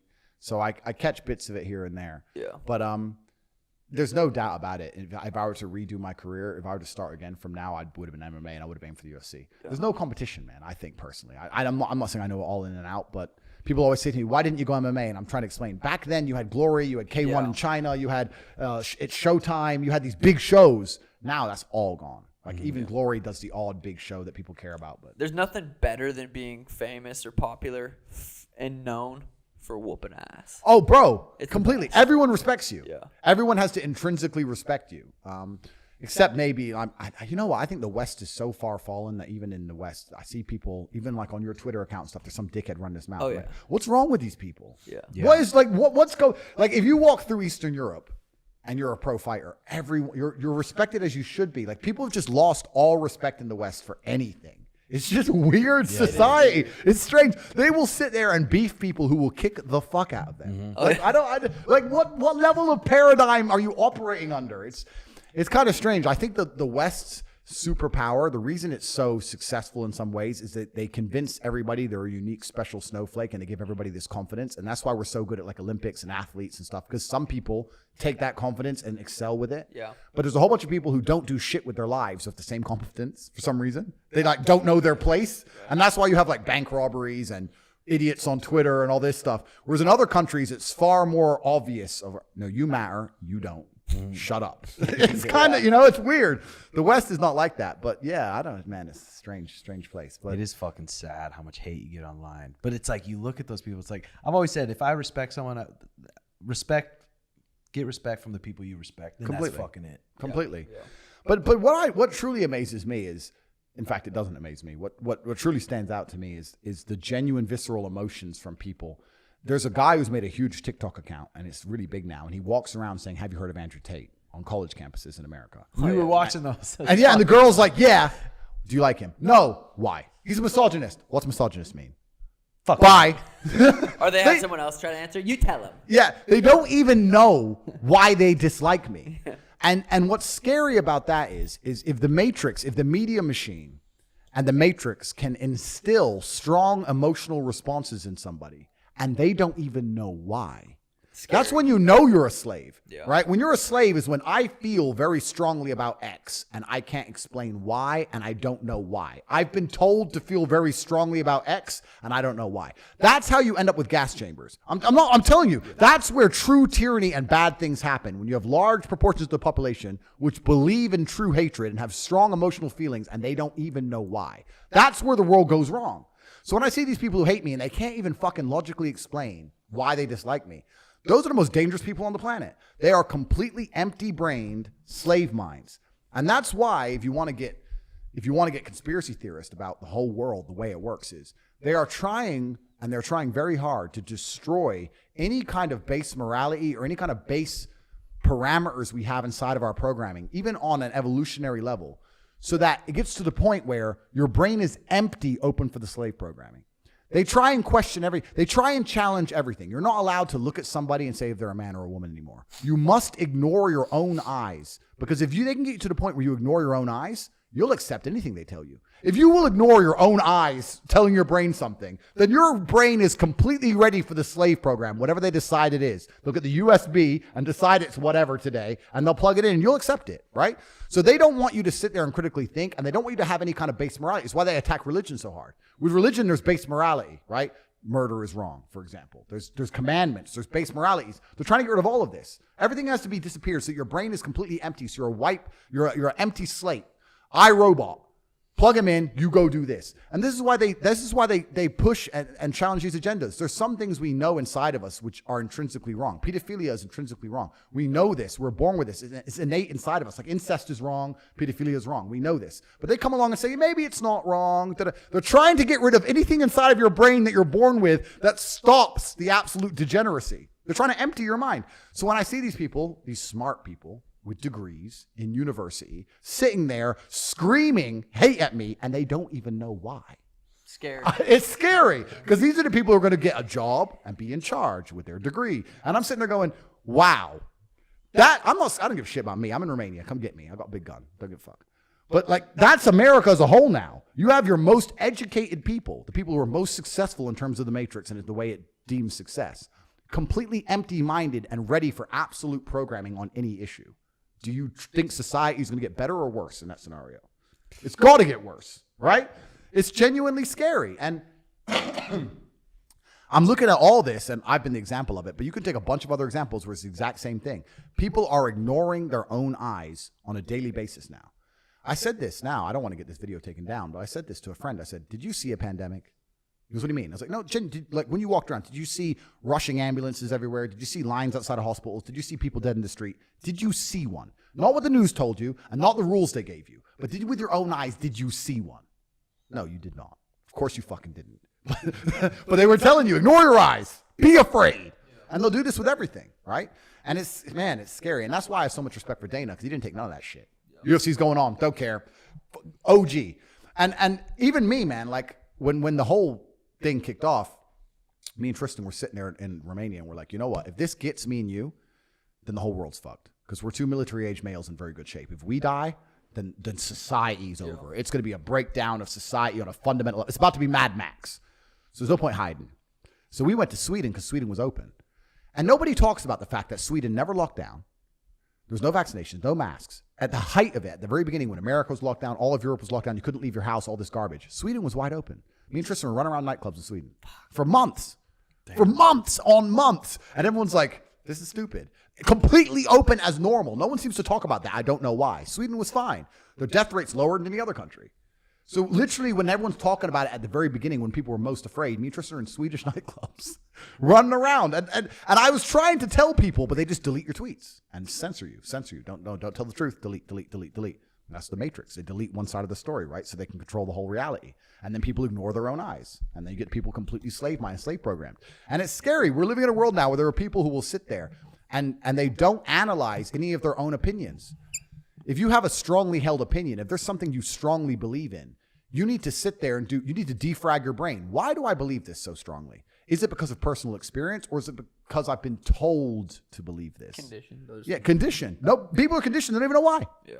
Bro, it's been, And this is why I don't talk to anybody because they're all fucking idiots. They're conditioned. They're all conditioned by the Matrix. And it's just like, it's scary to even be around these people because if anybody, this is another thing I say to people, you have to be very careful with the company you keep because if you're hanging around people who are conditioned by the Matrix and they're easily programmable or they're easily manipulated, they're the first people who will turn on you in a police interview.